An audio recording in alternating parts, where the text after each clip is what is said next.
नमस्ते, मैं हूं अजीत सिंह और आप देख रहे हैं इंडिया न्यूज उत्तर प्रदेश उत्तराखंड का नंबर 1 शो मठाधीश। मठाधीश के शो में आपको हर हफ्ते हम किसी न किसी बाहुबली की कहानी सुनाते हैं जिसने अपराध से उत्तर प्रदेश की राजनीति को रक्त रंजित कर दिया। जब हम पूर्वांचल की बात करते हैं तो हमें अंसारी ब्रदर्स की बात करनी ही पड़ती है। कुछ कहानियां ऐसी होती हैं जिन्हें उत्तर प्रदेश की सियासत से मिटाया नहीं जा सकता। उन्हीं में से दो नाम ऐसे थे, अफजाल अंसारी और मुख्तार अंसारी, जो लगातार उत्तर प्रदेश की सियासत में अपनी उपस्थिति को दर्ज कराते थे। ये पहले तो गुनाह के दलदल में कदम रखते थे, फिर राजनीति के गलियारे में अपने को खुद सबसे बड़ा जनता का सेवक बताने लगते थे। मठाधीश में आज हम बात उस बाहुबली की करेंगे जिसके पैरों के निशान अपराध की गलियों से लेकर राजनीति की रण तक, विधानसभा की कुर्सी तक छप गए। उत्तर प्रदेश की राजनीति में एक इलाका ऐसा भी है जहां हुकूमत कुर्सी से नहीं, एक घर से चलती है। वो घर जिसे सियासत का फाटक कहा जाता है, और उस फाटक का सबसे बड़ा चेहरा अफजाल अंसारी। अफजाल अंसारी यानी मुख्तार अंसारी के बड़े भाई, जिनका विवादों से घिरा नाम लेकिन जनाधार में अडिग। दल कोई हो, अफजाल अंसारी के लिए कुछ भी मायने नहीं रखता। दल बदलता है लेकिन मुख्तार अंसारी और अफजाल अंसारी की फैमिली की सियासत नहीं बदलती। उस हुकूमत की दास्तान हम आपको बता रहे हैं जिसे बड़का फाटक बोला जाता है गाजीपुर में। वो सियासी चेहरा अफजाल अंसारी, जिसकी छत्र छाया में मुख्तार अंसारी उत्तर प्रदेश का सबसे बड़ा डॉन बना। और मुख्तार अंसारी का परिचय किसी को बताने की जरूरत नहीं है। सरकारें बदलती लेकिन अंसारी ब्रदर का असर नहीं बदलता है। गाजीपुर का वो फाटक जहां से अफजाल अंसारी सिर्फ नेता नहीं, एक राजनीति की सच्चाई, एक बाहुबली, जनता के बीच लोकप्रिय, भले ही नाम कई संगीन अपराधों। नाम अफजाल अंसारी, जो मुख्तार अंसारी के बड़े भाई हैं, जिन्होंने सबसे पहले राजनीति शुरू की। और मुख्तार अंसारी इसीलिए बड़ा डॉन बना क्योंकि अफजाल जैसे भाई का सरपरस्त था। इस कहानी के इतिहास में मिट्टी दबी हुई है। ये वो परिवार है जहां आजादी आंदोलन से लेकर आज की सियासत तक की लकीरें खींची। अफजाल अंसारी एक ऐसा नाम जिसके पीछे सिर्फ वोट नहीं, विरासत खड़ी है। दादा डॉक्टर मुख्तार अहमद अंसारी, आजादी की लड़ाई के सिपाही, कांग्रेस के राष्ट्रीय अध्यक्ष। नाना ब्रिगेडियर उस्मान, जिन्हें जंग ने नाम दिया। नौशेरा का शेर देश के लिए शहीद हुआ।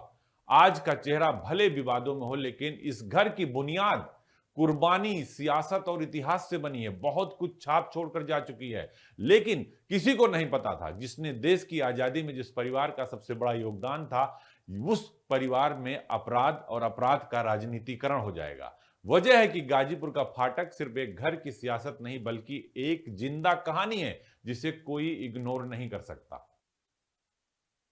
उत्तर प्रदेश की सियासत में सत्ता लखनऊ से चलती होगी, लेकिन पूर्वांचल के एक कोने में एक ऐसा घर है जिसे दुनिया फाटक के नाम से जानती है। ये वो दहलीज है जहां कानून की धाराएं और सियासत के समीकरण आकर ठहर जाते हैं। कहते हैं गाजीपुर में सरकार किसी की भी हो, हुकूमत आज भी इसी घर से चलती है, और इस हुकूमत का सबसे बड़ा चेहरा है अफजाल अंसारी। एक ऐसा नाम जिसके साथ विवादों का बवंडर भी चलता है और समर्थकों का सैलाब भी।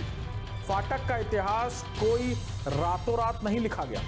इसके पीछे कांग्रेस के पूर्व अध्यक्ष डॉक्टर मुख्तार अहमद अंसारी की विरासत है, तो दूसरी तरफ पूर्वांचल के बाहुबल का खौफनाक दौर भी। अफजाल अंसारी ने इसी विरासत को सियासी ढाल बनाया। उन पर मुकदमे हुए, जेल की दीवारें देखी और विरोधियों ने घेराबंदी भी की, लेकिन हर बार जब चुनाव का बिगुल बजा, फाटक से निकला ये चेहरा अजेय साबित हुआ। ये अफजाल अंसारी का सियासी चाणक्य दिमाग ही है, जिसने विचारधाराओं से ऊपर उठकर अपना एक अलग साम्राज्य खड़ा किया है। देखिए, अफजाल अंसारी की अगर शुरुआत अगर देखें तो जैसा कि अफजाल अंसारी ने भी अपने बयानों में कहा है कि वो लोग स्वतंत्रता संग्राम सेनानी परिवार से, जो भारत के कांग्रेस पार्टी के जो राष्ट्रीय अध्यक्ष थे डॉक्टर मुख्तार अहमद अंसारी, उनके परिवार से बताते हैं। उनके परिवार में हामिद अंसारी जैसे उपराष्ट्रपति थे भारत के। तो ये पूरा एक ख़ानदान है और अफ़ज़ाल अंसारी को अगर कहिएगा तो बहुत अच्छे क्रिकेट के खिलाड़ी थे। और अफ़ज़ाल अंसारी का राजनीतिक कैरियर 1985 में शुरू हुआ था और मोहम्मदाबाद से वो पहली बार जब विधायक लड़े थे तो 85-86 में वो कम्युनिस्ट पार्टी से उनको टिकट दिया गया था। इस कहानी के इतिहास में मिट्टी दबी हुई है। ये वो परिवार है जहां आजादी आंदोलन से लेकर आज की सियासत तक की लकीरें खींची। अफ़ज़ाल अंसारी एक ऐसा नाम जिसके पीछे सिर्फ वोट नहीं, विरासत खड़ी है। दादा डॉक्टर मुख्तार अहमद अंसारी, आजादी की लड़ाई के सिपाही, कांग्रेस के राष्ट्रीय अध्यक्ष। नाना ब्रिगेडियर उस्मान, जिन्हें जंग ने नाम दिया। नौशेरा का शेर देश के लिए शहीद हुआ। आज का चेहरा भले विवादों में हो, लेकिन इस घर की बुनियाद कुर्बानी, सियासत और इतिहास से बनी है। बहुत कुछ छाप छोड़कर जा चुकी है, लेकिन किसी को नहीं पता था जिसने देश की आजादी में जिस परिवार का सबसे बड़ा योगदान था, उस परिवार में अपराध और अपराध का राजनीतिकरण हो जाएगा। वजह है कि गाजीपुर का फाटक सिर्फ एक घर की सियासत नहीं, बल्कि एक जिंदा कहानी है जिसे कोई इग्नोर नहीं कर सकता।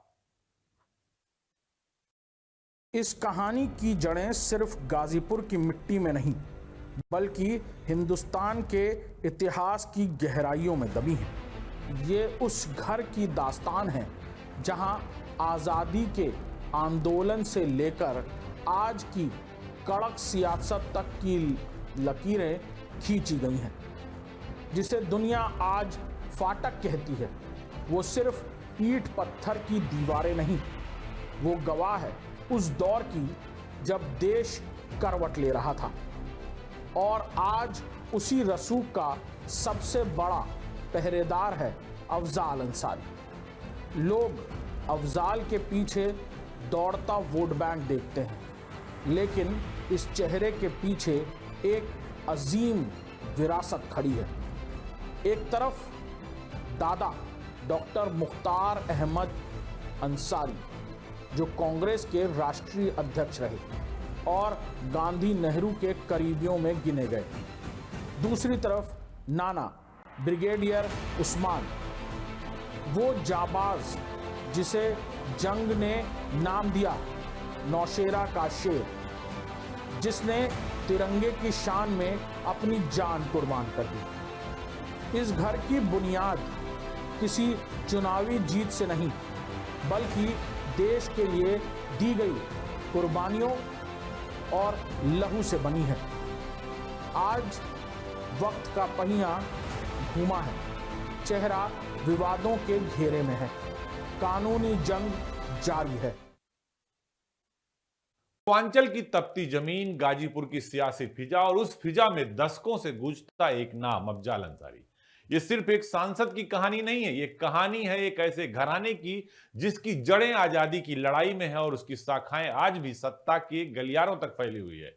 जिस परिवार ने स्वतंत्रता आंदोलन से लेकर कई आजादी की लड़ाइयों में हिस्सा लड़ा, पहचान बनाई, वह परिवार बाद में पूर्वांचल की राजनीति में रसूख, विवाद और जनाधार तीनों का पर्याय बन गया। पूर्वांचल की राजनीति अगर किसी को जानना है तो अंसारी ब्रदर्स की कहानी उसे जानना होगा, क्योंकि ये साधारण राजनीति नहीं बल्कि राजनीति का अपराधीकरण है। यहाँ सत्ता सिर्फ चुनाव जीतने के लिए नहीं चलती, यहाँ नाम चलते हैं, परिवार चलते हैं, विरासत चलती है। और गाजीपुर की सियासी जमीन पर दशकों से एक नाम लगातार गूंजता रहा और वो था अफ़ज़ाल अंसारी। एक ऐसा परिवार जहां राष्ट्रवाद की विरासत भी है और राजनीति के सबसे विवादित अध्याय भी जुड़े हैं इस परिवार के नाम, जहां जन समर्थन भी है और सवालों का लंबा सिलसिला भी। क्योंकि पूर्वांचल में अंसारी का नाम सिर्फ एक सरनेम नहीं रहा, ये एक सियासी ताकत बन गया, एक प्रभाव बन गया, एक वजूद बन गया और कई बार एक चुनौती भी बना, सरकारों के लिए चुनौती बना। जिसके इशारे पर सत्ता डरती थी, वो नाम था अफ़ज़ाल और मुख्तार का। पूर्वांचल की इस तपती मिट्टी की तासीर अलग है। यहाँ सूरज बाद में उगता है, पहले फाटक खुलता है।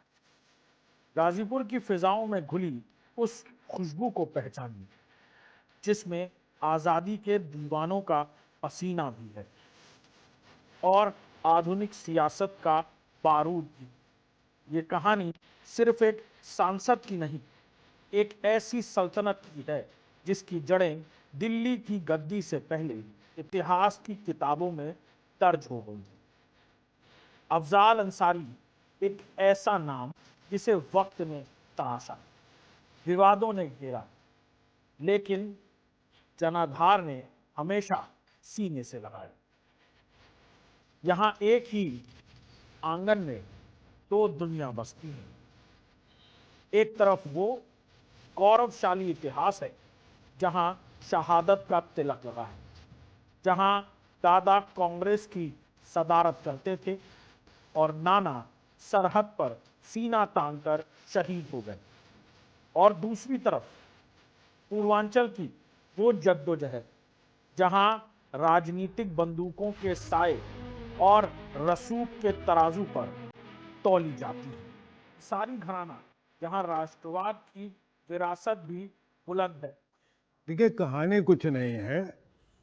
इस देश में दुनिया भर में वही बदमाश होता है जिसको सरकार का संरक्षण प्राप्त होता है। अफजाल अंसारी को एक ज़माने में संरक्षण प्राप्त था, तो उनका घर जो फाटक कहा जाता था उससे वो चलता था। आज उसी फाटक पर लोग लटके हुए हैं, कोई इस फाटक पर नहीं जा रहा है। तो सत्ता से बड़ा कोई पावरफुल थोड़ी होता है। और असली ताकत मुख्तार अंसारी थे। अफजाल अंसारी मुख्तार अंसारी की छाया में चलते थे। तो अब हम उनको कोई बाहुबली मानते हैं। अब वो एक मुसलमानों की राजनीति के एक अंग हैं। और जिस ढंग से पिछले कई वर्षों में इस तरह के लोगों को निपटाया गया है, हो सकता है कि ये लोग आगे किसी प्रकार का विरोध करने की स्थिति में न हो। जी, कहानी की जड़ें सतह पर नहीं, इतिहास की गहराइयों में उतरती हैं। अफजाल अंसारी उस परिवार से आते हैं जहां राजनीति की पहचान सत्ता से पहले संघर्ष थी। उनके दादा डॉक्टर मुख्तार अहमद अंसारी स्वतंत्रता संग्राम सेनानी थे और आजादी के बाद कांग्रेस के राष्ट्रीय अध्यक्ष बने। और इसी विरासत में देशभक्ति की एक और मिसाल जुड़ गई। मुख्तार और अफजाल के नाना ब्रिगेडियर मोहम्मद उस्मान, जिन्हें इतिहास ने नौशेरा का शेर कह के बुलाया, 1947 और 48 के युद्ध में देश के लिए अपने प्राणों का न्यौछावर कर दिया। यानी ये कहानी सिर्फ सियासत की नहीं बल्कि कुर्बानी से शुरू होती हुई विरासत है और फिर बाहुबल की छाया वाली राजनीति और मुड़ गई। यानी अफजाल और मुख्तार ने एक ऐसी लकीर खींच दी जहां उनके परिवार की आजादी में दी गई कुर्बानी और स्वतंत्रता संग्राम सेनानी की दी गई कुर्बानी बेकार हो गई, क्योंकि अब यह परिवार बाहुबली और अपराध के नाम से जाना जाता है। इस कहानी की जड़ें सतह पर नहीं, इतिहास के उन तहखानों में है जहां गौरव की महक आज भी जिंदा है। अफजाल अंसारी एक ऐसा नाम जिसके पीछे सिर्फ हुकूमत नहीं, एक मुकम्मल खानदान खड़ा है।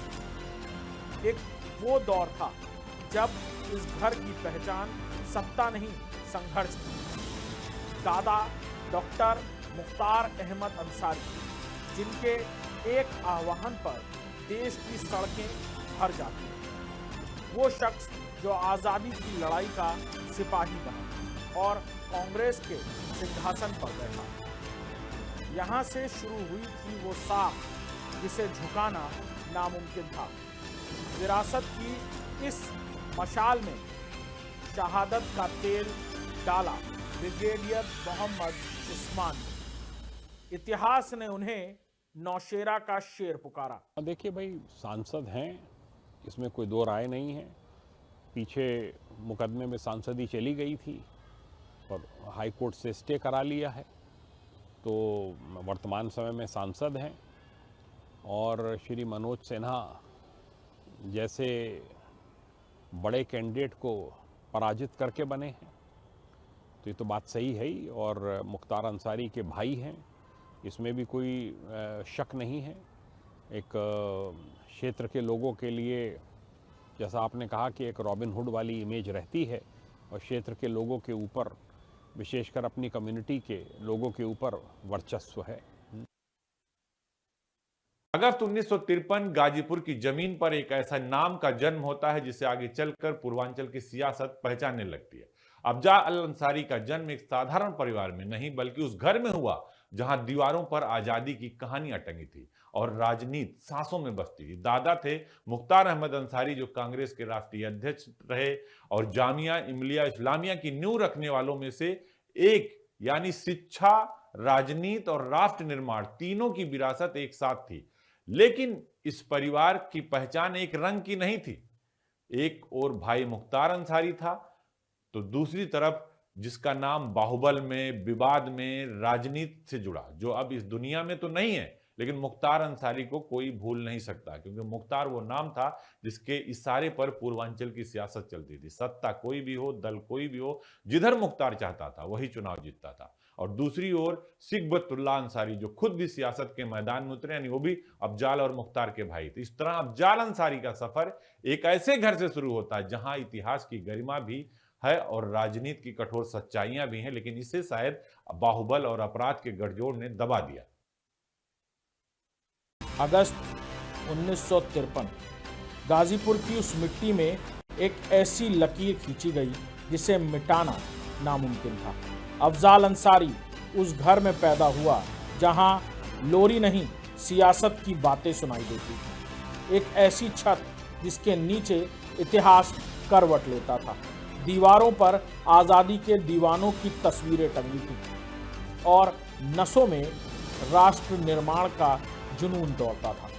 दादा डॉक्टर मुख्तार अहमद अंसारी, वो नाम जिसने कांग्रेस की सदारत की और जामिया मिलिया की नींव में अपनी रूह फूंकी, यानी तालीम, तहजीब और तख्त तीनों इस घर की विरासत थे।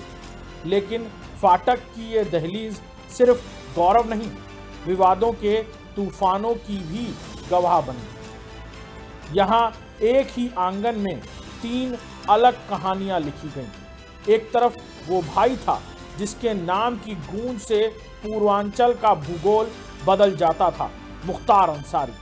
बाहुबल और बारूद की वो सियासत जो अब मिट्टी में मिल चुकी है। दूसरी तरफ शिवगतुल्ला अंसारी की संजीदा राजनीति और इन सब के बीच उस पूरे कुनबे का राजनीतिक कंपास, अफजाल अंसारी। नहीं, आपका कहना बिल्कुल सही है। ये बिल्कुल नहीं होना चाहिए। जो काम थाने चौकी का है, पुलिस का है, तहसील का है, वो उनको ही करना चाहिए। इस प्रकार का, हाँ, अगर कोई स्वेच्छा से जा रहा है तो आप उस पर रोक नहीं लगा सकते हैं, पर हाँ, अगर कोई दबाव देकर वहाँ पर फैसले कराए जा रहे हैं तो उसको मैं अनुचित मानता हूँ। अफजाल अंसारी की राजनीति नारे और कुर्सी से नहीं बल्कि उस विचारधारा से शुरू हुई जो आज तक अपनी कहानी बयां कर रही है। शुरुआत हुई वामपंथी सोच के साथ, जब राजनीति को सत्ता नहीं संघर्ष माना जाता था। भारतीय कम्युनिस्ट पार्टी यानी सीपीआई उनकी पहली पहचान बनी और मोहम्मदाबाद की जमीन ने 1985 से 1996 तक लगातार उन्हें 5 बार विधायक बनाकर उनकी पकड़ को साबित कर दिया। फिर वक्त बदला, सियासत के रंग बदले और सफर विधानसभा की दहलीज से देश के सबसे बड़े मंदिर यानी लोकसभा, संसद के गलियारे तक पहुंच गई। समाजवादी पार्टी के साथ 2004 में गाजीपुर से अफजाल अंसारी लोकसभा चुनाव लड़े और फिर 2019 में बहुजन समाज पार्टी के टिकट पर अफजाल अंसारी लड़े।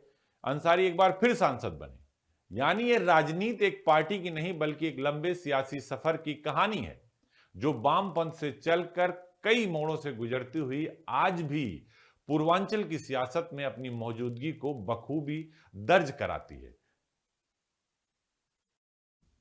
शुरुआत नारों से नहीं, वैचारिक बगावत से हुई। साल 1985। अब उत्तर प्रदेश की सियासत में बड़े बड़े धुरंधर खादी की चमक में खोए थे। तब मोहम्मदाबाद की गलियों में एक युवा लाल झंडा थाम कर निकला, अफजाल अंसारी, जिनकी राजनीति की पहली पाठशाला सीपीआई वामपंथ थी, जहां कुर्सी लक्ष्य नहीं बल्कि संघर्ष का जरिया था। भाई देखिए, इनका क्रिमिनल इतिहास ही है कोई, इनका मतलब राष्ट्रपिता महात्मा गांधी टाइप तो इतिहास है नहीं, न ही इनका कोई त्याग और बलिदान का इतिहास है। ये तो गुंडई और दबंगई के बल पर, पैसे के बल पर, राजनीति के नाम पर एक आतंक का वातावरण अपने इलाके में बनाते रहे हैं।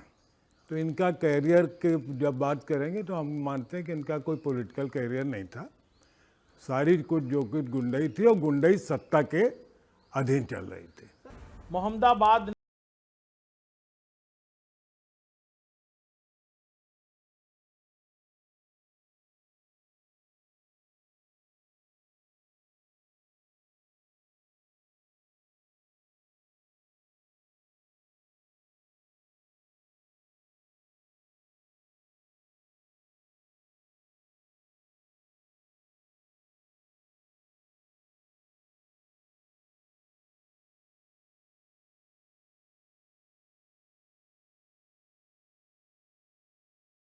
का रास्ता नाप लिया।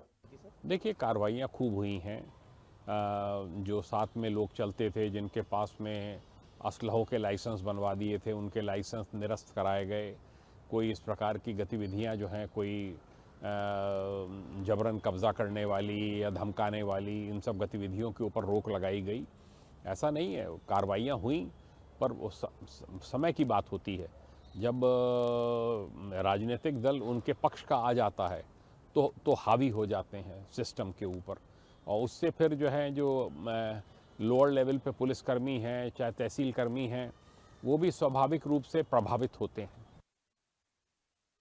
अफजाल अंसारी की राजनीति एक सीधी लकीर नहीं है, क्योंकि इस सफर की शुरुआत, संघर्षों की कहानी, कम्युनिस्ट पार्टी की विचारधारा, कई सारे ऐसे सवाल थे जो अहम थे, और सत्ता लक्ष्य नहीं थी।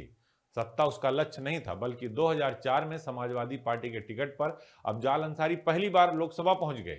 लेकिन इसके बाद सियासत ने उन्हें लगातार इम्तिहान में डाला, यानी उनकी लगातार परीक्षा ली गई। वो चाहे 2009 हो या फिर 2014, दोनों बार वो मैदान में उतरे, लेकिन दोनों बार हार का सामना अफजाल अंसारी को करना पड़ा, क्योंकि कहा जाता है कि मुख्तार अंसारी का बाहुबल भी काम नहीं आया। और फिर आ गया 2019, राजनीति ने एक बार फिर करवट ली और अफजाल अंसारी ने बीजेपी के दिग्गज नेता मनोज सिन्हा को हराकर लोकसभा पहुंच गए। जोरदार वापसी की। लेकिन एक कहानी सिर्फ चुनावी आंकड़ों की नहीं है। यह अफजाल अंसारी के नाम कई दर्ज मुकदमे भी बताए जाते हैं। इस कहानी की छाया में एक और नाम उभरता है, जो अफजाल अंसारी के भाई मुख्तार अंसारी का नाम।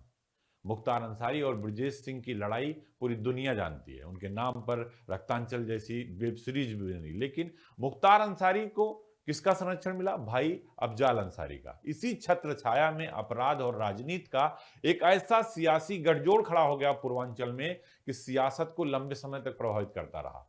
भले ही मुख्तार अंसारी जिंदा नहीं हो, लेकिन आज भी अंसारी ब्रदर्स, अंसारी परिवार का रसूख पूर्वांचल में बखूबी है। कहा जाता है कि मुख्तार के बाहुबल के दौर में ही अफजाल अंसारी लगातार 5 बार विधायक बने। कम्युनिस्ट पार्टी हो, समाजवादी पार्टी हो, बहुजन समाज पार्टी हो, अफजाल का सफर पार्टियों से ज्यादा दौर बदलने की कहानी है। और अब इस राजनीति में एक नया चेहरा भी सक्रिय है, नुसरत, जो अफजाल अंसारी के लिए डोर टू डोर कैंपेन कर रही हैं। महिलाओं से चाची, दीदी कहकर बात करती हैं और सियासत को रिश्तों की भाषा में जोड़ने की कोशिश की जाती है, या कह रहे हैं कोशिश कर रही हैं। यानी अफजाल अंसारी की कहानी विचारधारा से सत्ता तक, संरक्षण से विवाद तक और परिवार से जनसंपर्क तक पूर्वांचल की राजनीति का एक पूरा चेहरा सामने रखती है। कुछ भी हो, आप हमारी मट्टी देने के लिए हमको तो आप करिए, आपने परमिशन थोड़ी दी। अफजाल अंसारी की राजनीति कोई सीधी लकीर नहीं, बल्कि एक ऐसा समंदर है जिसमें लहरें कभी आसमान छूती हैं तो कभी गहराई में डूब जाती हैं। 2004 में पहली बार संसद पहुंचे तो लगा रास्ता साफ है, लेकिन नियति ने कड़े इम्तिहान लिखे थे। 2009 और 2014 लगातार 2 बार हार का कड़वा स्वाद चखा। देखिए, अफजाल अंसारी 3 भाई हैं। अफजाल अंसारी से बड़े शफकतुल्लाह अंसारी, फिर बीच में थे अफजाल अंसारी, और उसके बाद थे इनके तीसरे भाई मुख्तार अंसारी। तो मुख्तार अंसारी का नाम ही काफ़ी था। पूर्वांचल में एक समय में अब मुख्तार अंसारी का आपराधिक रिकॉर्ड्स, उनके ऊपर मुकदमे काफ़ी रहे, आपराधिक मुकदमे। और 2005 में कृष्णानंद राय की हत्या हुई थी, यहाँ के मोहम्मदाबाद के विधायक थे। और उस वक्त 2004 में पहली बार अफजाल अंसारी सांसद चुन लिए गए थे। और 2002 के चुनाव में मुझे याद आता है कि विधानसभा का शायद चुनाव था और उसमें अफजाल अंसारी हार गए थे, 5 बार के विधायक थे और कृष्णानंद राय से ही हारे थे। तो वही 2005 में कृष्णानंद राय की 29 जनवरी को हत्या हुई थी। और उसके बाद जो है अफजाल अंसारी के ऊपर काफ़ी संगीन मुकदमे, उस वक्त तत्कालीन जो है समाजवादी पार्टी की सरकार थी और अफजाल अंसारी समाजवादी पार्टी के ही सांसद थे। लेकिन फाटक के इस सिपह सालार ने हार नहीं मानी। 2019 में जब उन्होंने बीजेपी के दिग्गज को शिकस्त देकर संसद में वापसी की तो साबित कर दिया कि गाजीपुर की रगों में आज भी अंसारी का नाम खून बनकर दौड़ता है। लेकिन इस चमक के पीछे एक गहरा साया भी है। अफजाल अंसारी के नाम के साथ जुड़े हैं 7 मुकदमे और वो सबसे बड़ा आरोप जो उनके पूरे करियर का साया बना रहा। भाई मुख्तार अंसारी को मिला सियासी संरक्षण। कहा जाता है कि जब मुख्तार अंसारी का बाहुबल बोलता था तब अफजाल अंसारी की राजनीति फलती फूलती। अपराध और सियासत का वो गठजोड़ जिसने पूर्वांचल के भूगोल और इतिहास दोनों को लहूलुहान किया। गाजीपुर यूपी के पूर्वांचल का आखिरी छोर, लेकिन आज यही जगह है पूर्वांचल की राजनीति का दिल यानी धड़कन। और इस दिल की धड़कन है अंसारी परिवार। यूसुफपुर मोहम्मदाबाद में फैली पुश्तैनी हवेली, जिसे हर कोई जानता है बड़का फाटक के नाम से। कभी इस बड़के फाटक का इतना रसूख होता था कि अगर आप अंदर आ गए और अंसारी ब्रदर नहीं चाहते तो आप बाहर नहीं जा सकते थे। इतना खास कि इसके लिए किसी पते, पहचान या पिन कोड की जरूरत नहीं है। यहीं से शुरू हुई थी मुख्तार अंसारी के बाहुबली बनने की कहानी। बड़का फाटक सिर्फ एक हवेली नहीं बल्कि ये एक ऐतिहासिक माइलस्टोन है, या मील का पत्थर कह सकते हैं अंसारी परिवार के लिए, जिसके चारों तरफ ऊंची दीवारें हैं, एक ही रास्ता और बड़ा सा गेट और दशकों पुरानी दरबार लगाने वाली राजा महाराजाओं की प्रथा। यहां मुख्तार का दरबार लगता था और उनके दादा का भी, लेकिन दोनों के अंदाज में बड़ा फर्क था। दादाजी लोकप्रिय थे, पेवर नेता थे, उससे उलट मुख्तार अंसारी माफिया था, अपराधी था, लेकिन न्यायप्रिय लोग सीधे इंसाफ और मदद लेने आते थे। कहा जाता है कि तब लोग कोर्ट कचहरी की जगह सिवाय फाटक आए बिना अपनी समस्या का हल नहीं मानते थे। मुख्तार ने इस परंपरा को भी आगे बढ़ाया, लेकिन धीरे धीरे दरबार में आम आदमी की जगह खास और दबंग लोग आने लगे। यहीं से अंसारी खानदान ने पूर्वांचल में सत्ता, दबदबा और डर तीनों का जाल बनना शुरू किया। बड़का फाटक सिर्फ हवेली नहीं थी, ये पूर्वांचल की राजनीति का एक सियासी दिल भी है और या ये भी कह सकते हैं मुख्तार अंसारी की रसूख का पहचान भी। नक्शे पर देखोगे तो ये यूपी का आखिरी छोर है, लेकिन सियासत के चश्मे से देखोगे तो ये वही पूर्वांचल का सेंटर पॉइंट है। गाजीपुर का यूसुफपुर मोहम्मदाबाद, यहाँ किसी घर को ढूंढने के लिए जीपीएस का पिन कोड की जरूरत नहीं पड़ती। बस कह दीजिए बड़का फाटक, वो हवेली जिसकी ऊंची दीवारें दशकों से राज भी छुपा रही हैं और रसूख भी।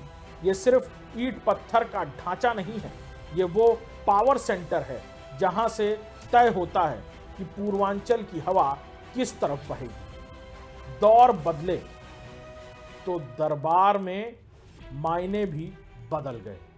एक वक्त था जब बड़का फाटक के दरवाजे इंसाफ के लिए खुलते थे। दादाजी का दौर, जब कोर्ट कचहरी से हार कर इंसान यहाँ उम्मीद लेकर आता था। देखिए, ये तो एक मतलब विचित्र सी बात है कि उनके नाना स्वतंत्रता संग्राम सेनानी थे। बहुत परिवारों में बाप बहुत अच्छा होता, बेटे नालायक निकल जाते, तो इसमें बाप के लिए तुम कुछ कह नहीं सकते। पिताजी उनके उसके बाद इन लोगों को लगा होगा कि हमारे माँ बाप स्वतंत्रता संग्राम सेनानी रहे हैं, हम लोग अपना गुंडई करके जलवा जमाते हैं या दबंगई हम कह दें मान लो करना चाहते हैं। तो इसमें क्या देखते हैं? अरे भाई वो अच्छे लोग थे इनके नाना, तो उन्होंने अच्छा काम किया, ये अच्छे लोग नहीं हैं तो इस ढंग के काम कर रहे हैं जिससे अपने नाना को भी बदनाम कर रहे हैं। न्याय की वो कुर्सी जहां मदद ही मजहब थी, लेकिन फिर वक्त ने करवट ली। उसी फाटक पर दरबार फिर लगा, लेकिन इस बार चेहरे बदल गए। दादा की साख की जगह पोते मुख्तार के बाहुबल ने ले ली। आम आदमी की फरियाद की जगह अब दबंगों की मंत्रणा होने लगी। यहीं से शुरू हुआ वो सफर जहां डर रसूख का एक ऐसा ताना बाना बुना गया जिसे पूर्वांचल को अपनी मिट्टी में कैद कर लिया। देखिए, ये सब तो एक जॉब का पार्ट है और करना चाहिए, मेरा ये मानना है। हाँ, अगर कोई शिकायत नहीं मिल रही है, शांतिपूर्वक चल रहे हैं, तो कोई आपत्ति नहीं होनी चाहिए। और पर ये नहीं है कि असलहे लेकर खुलेआम चल रहे हैं, खुलेआम जो है गोलीबारी हो रही है, दूसरे को डराया धमकाया जा रहा है। इस प्रकार की गतिविधियों को मेरा ये मानना है कि कतई भी अलाउ नहीं करना चाहिए। अफजाल अंसारी के जीवन का सबसे काला मोड़ आया नवंबर 2005 में। एक दिन गाजीपुर की सड़कों पर बीजेपी विधायक कृष्णानंद राय की सरेआम हत्या ने राजनीति और समाज दोनों को हिलाकर रख दिया। इस हत्याकांड में कई बड़े माफियाओं का नाम आया। मुन्ना बजरंगी से लेकर संजीव जीवा तक 400 से ज्यादा AK-47 से गोलियां चलाई गईं। इस हत्याकांड में अफजाल और उनके भाई मुख्तार को भी मुख्य आरोपी बनाया गया। पूर्वांचल की राजनीति में उठी इस हलचल ने पूरे देश की मीडिया में इस विवाद को ला दिया और जनता के बीच उभरा सवाल, क्या ये परिवार सत्ता का खेल खेल रहा था या फिर कानून के हाथों से बच रहा था। 2019 में दिल्ली की विशेष CBI अदालत ने साक्ष्यों की कमी के कारण अफजाल और मुख्तार को बरी कर दिया, लेकिन राहत अस्थायी थी क्योंकि कानूनी परेशानियां अभी भी पीछा नहीं छोड़ रही थी अंसारी परिवार की।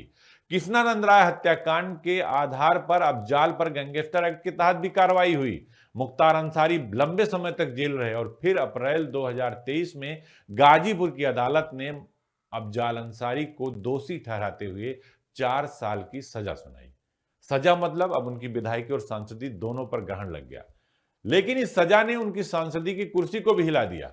यानी अफजाल अंसारी का सफर सिर्फ सत्ता का नहीं, विवाद, संघर्ष और कानूनी लड़ाइयों का भी रहा। एक ऐसा सफर जो आज भी पूर्वांचल की राजनीति को राहें दिखाता है या राहों में गूंजता है, क्योंकि मुख्तार और अफजाल ने वो कहानी, वो लंबी लकीर खींच दी कृष्णानंद राय की हत्या के बाद, जो आज भी पूर्वांचल की गलियों में, गाजीपुर की सड़कों पर गूंजता है, क्योंकि इस हत्याकांड ने पूरे देश को हिलाकर रख दिया था। तारीख नवंबर 2005, जगह गाजीपुर की एक सुनसान सड़क। अचानक फिजाओं में बारूद की गंध घुलती है और गोलियों की तड़तड़ाहट से आसमान दहक उठता है। बीजेपी विधायक कृष्णानंद राय की सरेआम हत्या। ये सिर्फ एक मर्डर नहीं था, ये पूर्वांचल की सत्ता के सीने में दागी गई वो गोली थी जिसकी गूंज आज 20 साल बाद भी सुनाई देती है। उंगली उठी बड़का फाटक की तरफ। आरोप लगे अफजाल अंसारी और उनके भाई मुख्तार अंसारी पर।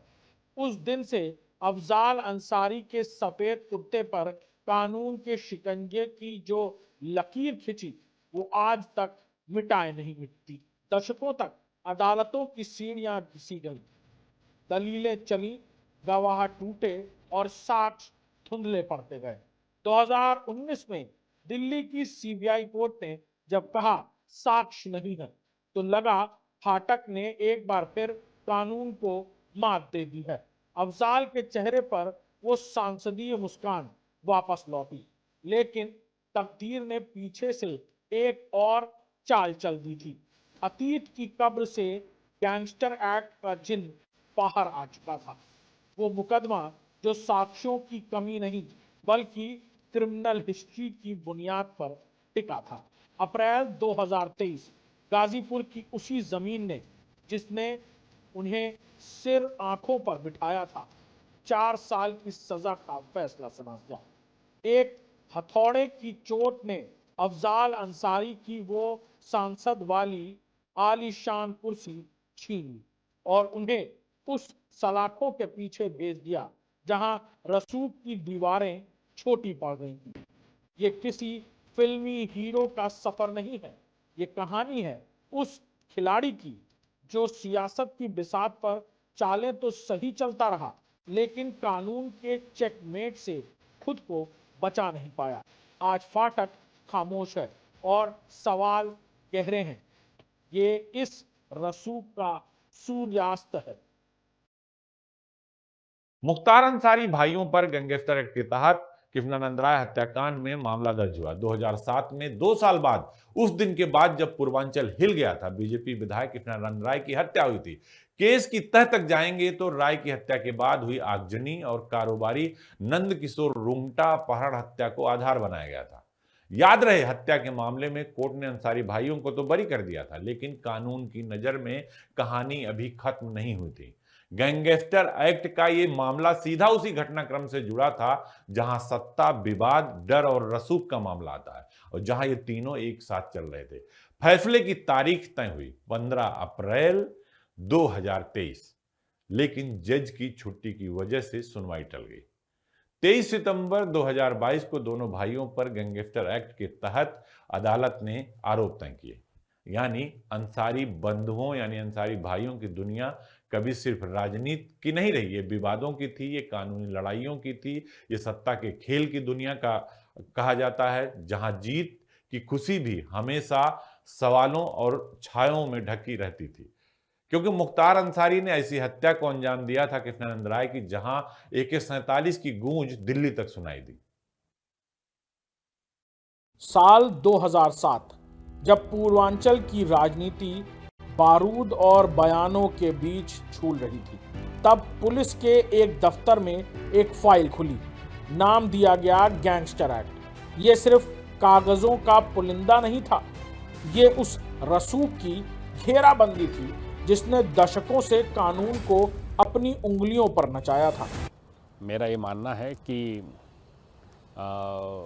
ऐसे प्रकरणों में कठोर से कठोर सज़ा मिलनी चाहिए, जिससे इस प्रकार की गतिविधियों पे आगे रोक लग सके।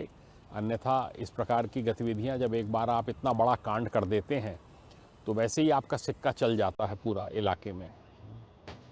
आधार बना कृष्णानंद राय हत्याकांड और नंद किशोर रुंगटा का वो खौफनाक अपहरण।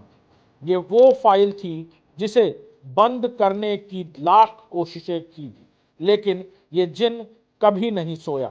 कानून की बिसात पर अंसारी भाइयों ने एक ऐसी चाल चली कि हत्या के मामले में कोर्ट ने उन्हें साक्ष्यों की कमी का कवच दे दिया। लगा कि फाटक ने एक बार फिर जीत हासिल कर ली है, लेकिन सियासत और कानून की इस खेल में ट्विस्ट बाकी था। कत्ल के केस में भले ही बरी हो गए, लेकिन उस कत्ल से पैदा हुए खौफ ने गैंगस्टर एक्ट की तलवार को धार दे दी थी। ये वो चक्रव्यूह था जहां राहत अस्थायी थी, आफत परछाई की तरह पीछे लगी थी। फैसलों की घड़ी आई 15 अप्रैल 2023। पूरा पूर्वांचल सांस रोककर इंतजार कर रहा था, लेकिन कुदरत को सस्पेंस और बढ़ाना था। जज साहब की छुट्टी हुई और फैसला टल गया। मगर 23 सितंबर 2022 को जब आरोप तय हुए थे, तभी फाटक की दीवारों में दरारें दिखने लगी थी। अंसारी भाइयों की ये दुनिया कभी फूलों की सेज नहीं रही। ये वो रास्ता था जहां हर जीत के पीछे एक नई कानूनी साजिश खड़ी थी। यहाँ रसूख का सूरज भले ही बुलंद रहा हो, पर मुकदमों की काली घटनाओं ने उसे कभी चैन से ढलने नहीं दिया। देखिए, वो चुनाव तो अपने दबंगई के बल पर ही जीतते रहे। तो कभी कम्युनिस्ट पार्टी को लगा कि भाई इनको हम साथ कर लें तो एक सीट मिल जाएगी। देखिए, इस गंदगी को फैलाने के लिए तो नेता ही जिम्मेदार है। एक ज़माना होता था जब नेता बदमाशों को दूर रखता था, थोड़ा बहुत हेल्प ले लेता था। बाद में ज़माना बदला तो अब पता चला कि नेता खुद ही बदमाश के पीछे घूम रहा है। तो ठीक कम्युनिस्टों ने किया वो भी गलत था, क्यों इनको विधायक बनाने के लिए एग्री किए। उसके बाद 5 बार क्या 12 बार हो सकते हैं। समाजवादी पार्टी ने भी कोई इनके विद्युता से प्रभावित होकर के थोड़े इनको टिकट दिए। भाई उनके दिमाग में भी आया कि यार ये आदमी सीट जीत सकता है, और चुनाव में सीट जीतना एक महत्वपूर्ण बात है। तो इस वजह से प्रदेश और देश में सब जगह गुंडे बदमाश हैं। पूर्वांचल की राजनीति में नाम जब आता है तो अंसारी परिवार का नाम सबसे पहले गूंजता है। माफिया ब्रजेश सिंह और मुख्तार की लड़ाई भी सबके सामने आती है। पिछले दिनों अफजाल अंसारी ने साफ साफ कहा, हम पर हत्या का जो केस लगा था उसमें कोर्ट ने हमें बरी कर दिया। ऐसे में गैंगस्टर एक्ट का कोई आधार नहीं बनता। कोर्ट पर भरोसा है। याद रहे, हत्या में बरी होने की बात को आधार बनाकर ही अफजाल ने हाईकोर्ट का रुख किया, लेकिन राहत हाथ नहीं लगी।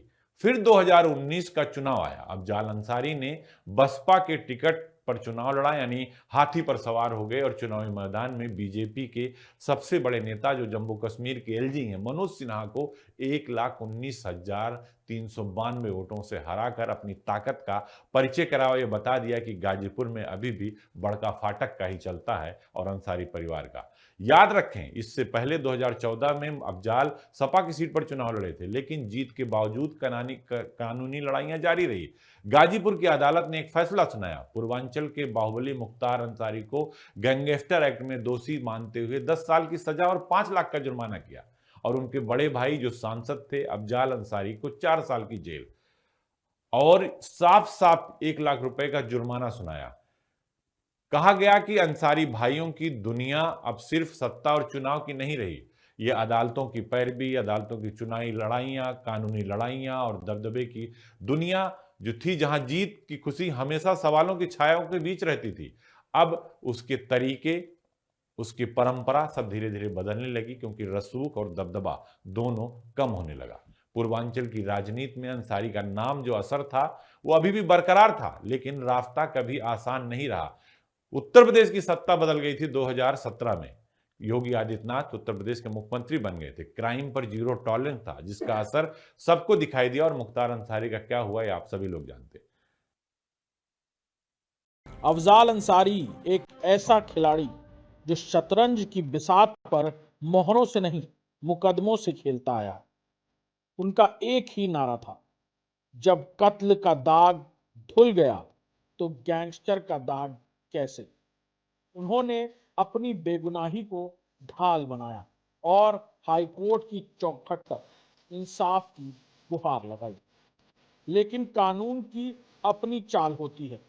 वो अक्सर वहां से रास्ता निकालता है जहां रसूख की दीवारें सबसे ऊंची होती। रास्ते की उम्मीद धुंधली थी, लेकिन सियासी मैदान अब भी उनके लिए पलकें बिछाए बैठा था।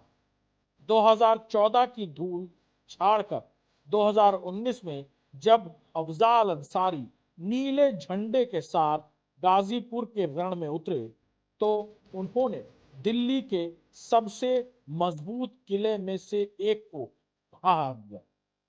सवाल लाख के करीब वोट, एक फासला, उन्होंने न सिर्फ चुनाव जीता, बल्कि सत्ता के सबसे बड़े दिग्गज को यह बता दिया कि गाजीपुर के फाटक की चाबी आज भी उन्हीं की जेब में है। कोर्ट का माहौल गर्म और अफजाल अंसारी की कहानी फिर सुर्खियों में। अफजाल के खिलाफ 7 पुलिसकर्मियों ने गवाही दी, जबकि डिफेंस में सिर्फ 3 लोगों ने उनका समर्थन किया।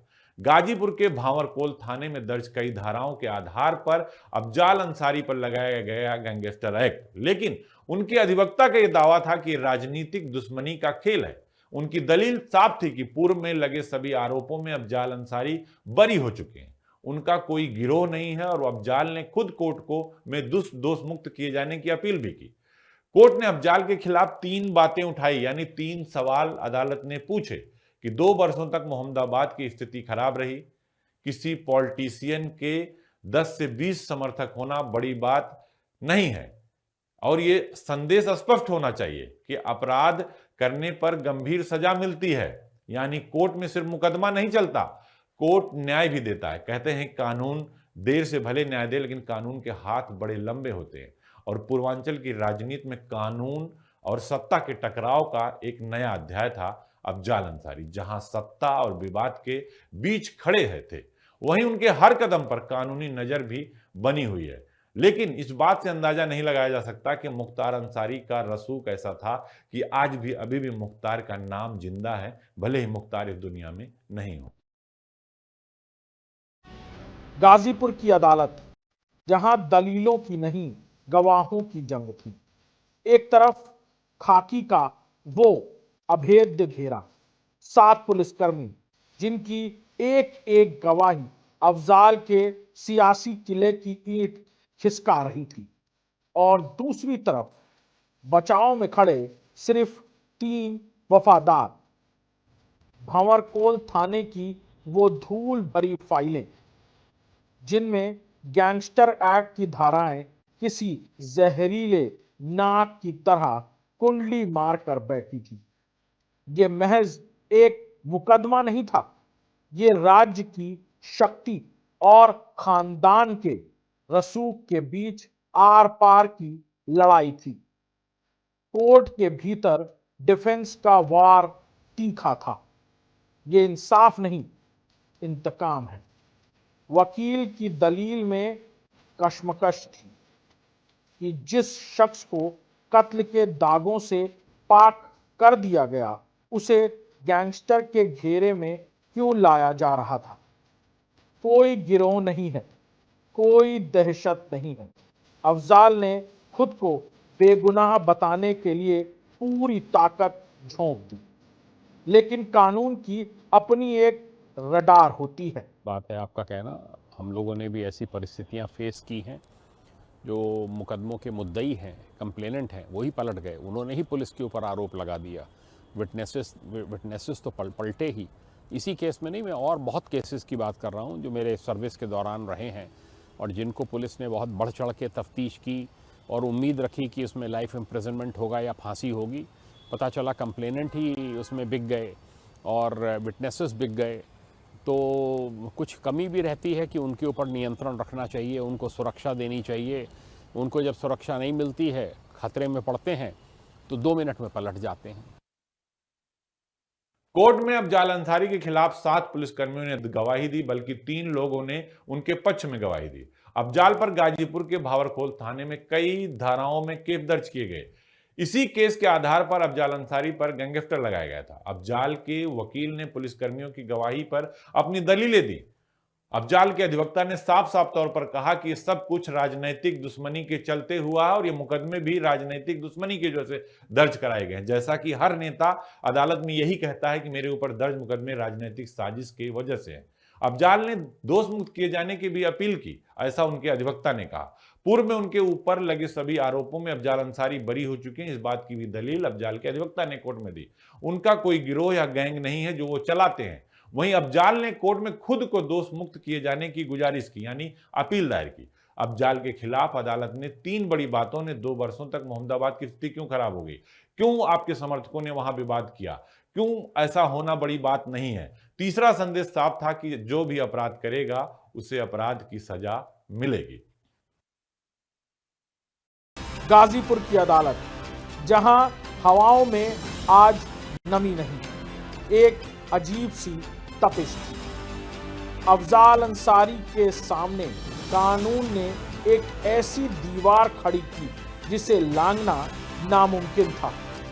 ये गलत है, जातिगत आधार पे किसी को चुनना या एक दबंग छवि के व्यक्ति को चुनना कि वो हमारा सांसद है, दबंग छवि का है, जो कह देगा थाने चौकी पे तहसील में सब काम होंगे, ये ऐसा चुनाव नहीं होना चाहिए। अब धीरे धीरे देश का माहौल बदल रहा है, प्रदेश का माहौल बदल रहा है और मैं समझता हूँ आने वाले समय में ऐसे लोगों के लिए MP MLA बनना बहुत मुश्किल होगा।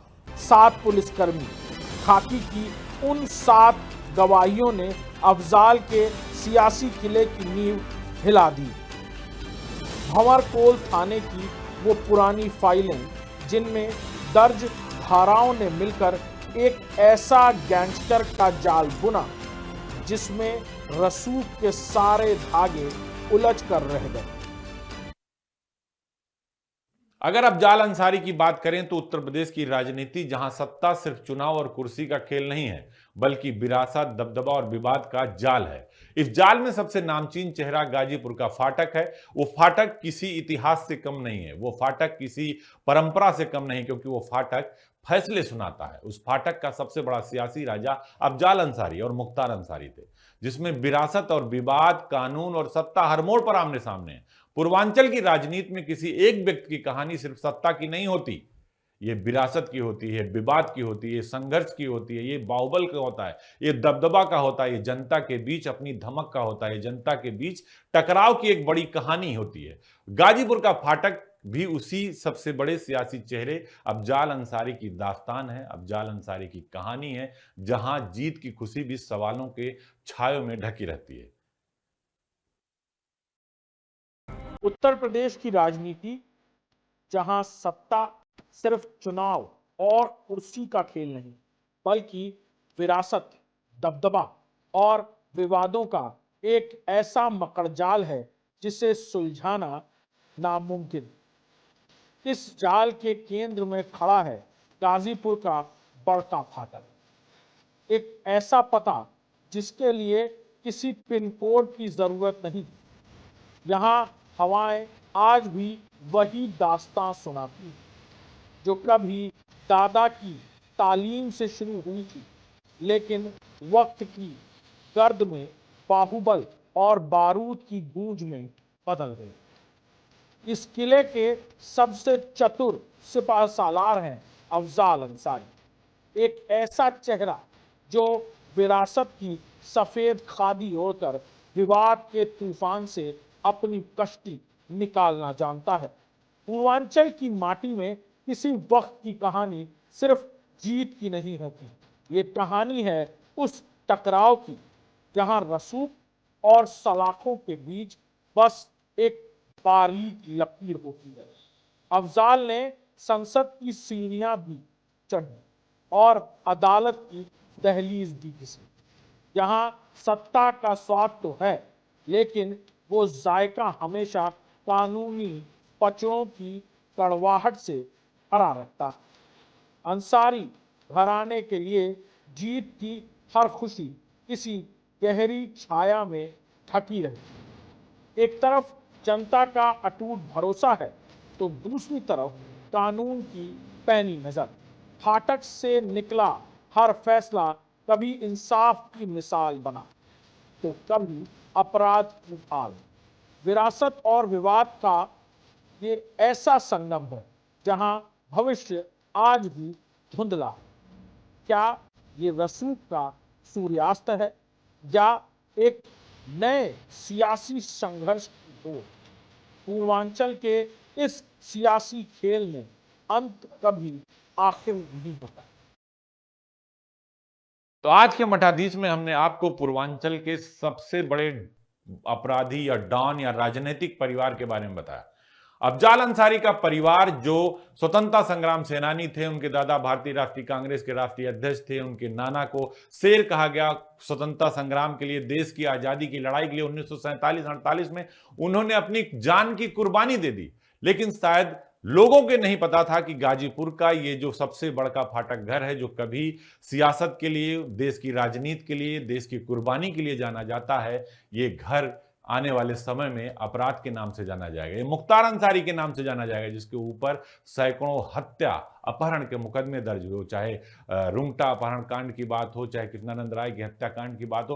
कृष्णानंद राय हत्याकांड में कहा जाता है कि लगभग 400 गोलियां AK-47 से चलाई गई। सिर्फ पूर्वांचल नहीं, पूरा हिंदुस्तान, उत्तर प्रदेश की सत्ता से लेकर दिल्ली की सत्ता तक हिल गई, क्योंकि कृष्णानंद राय बीजेपी के विधायक थे और मुख्तार अंसारी के जानी दुश्मन थे। मुख्तार अंसारी को कंट्रोल करने की हिम्मत रखते थे कृष्णानंद राय। उनकी हत्या के बाद उनकी चोटी भी काट ली गई, जहां पर उनका स्मारक बनाया गया। तो मुख्तार अंसारी और अफजाल अंसारी के नाम अपराध की एक बड़ी कहानी है, लेकिन एक लाइन में अफजाल अंसारी के लिए कहा जा सकता है कि अफजाल अंसारी वो नाम है, वो सत्ता सियासत का वो चेहरा है जिसने मुख्तार जैसे बाहुबली को जन्म दिया, जिसकी छत्रछाया में मुख्तार ने सिर्फ उत्तर प्रदेश नहीं, देश के अलग अलग इलाकों में लोगों को डराया, लोगों को धमकाया और दहशत का एक सबसे बड़ा नाम था। तो एक लाइन में कह सकते हैं अफजाल अंसारी के लिए कि सत्ता, संग्राम और सियासत का सबसे बड़ा पहलवान अगर कोई पूर्वांचल में है तो अंसारी परिवार और अफजाल अंसारी है। तो आज के मठाधीश में बस इतना ही। हमने आज आपको अफजाल अंसारी की पूरी कहानी सुनाई, उनके भाई सिकबतुल्लाह अंसारी, उनके दादा की, उनके नाना की और उनके भाई बाहुबली और माफिया जो अब इस दुनिया में नहीं है, मुख्तार से जुड़ी कहानी हमने बताई। अगले एपिसोड में हम फिर किसी बाहुबली की कहानी आपको सुनाएंगे जिसने उत्तर प्रदेश की सियासत को दागदार कर दिया, जिसने अपनी AK-47 की आवाजों की गूंज से लोकतंत्र के चेहरे पर खूनी लकीर खींच दी। तो नमस्कार, आज बस इतना ही। आप देखते रहिए इंडिया न्यूज उत्तर प्रदेश उत्तराखंड।